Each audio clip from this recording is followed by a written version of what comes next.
আপনি একটা গল্প পড়লেন, সেই গল্পটাতে দেখলেন যে নায়ক শুধু চকলেট পছন্দ করে।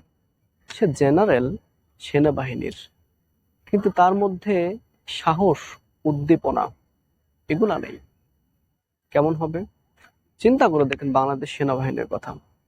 ধরেন একজন ব্যক্তি যে সেনাবাহিনীতে জব করে, কিন্তু তার মধ্যে কোনো সুপুরুষের গুণ নেই। তার মধ্যে সেনাবাহিনীর যে ভাব, সেটা নেই। নেই কোনো উদ্দীপনা, নেই কোনো অসীম সাহস। ঠিক এই একটা বই, Arms and the Man, George Bernard Shaw এর একটা বিখ্যাত নাটক। আপনি যদি পড়েন, তাহলে এখানে এই ধরনের একজন ব্যক্তির, একজন সেনাবাহিনীর জেনারেলের কাহিনী শুনতে পাবেন। খুবই চমৎকার একটা বই।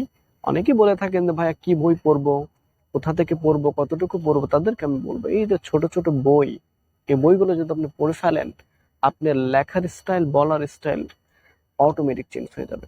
আর সেই অভয়টা, আর সেই নিশ্চয়তা আমি আপনাকে দিচ্ছি। Thank you so much. সালামু আলাইকুম।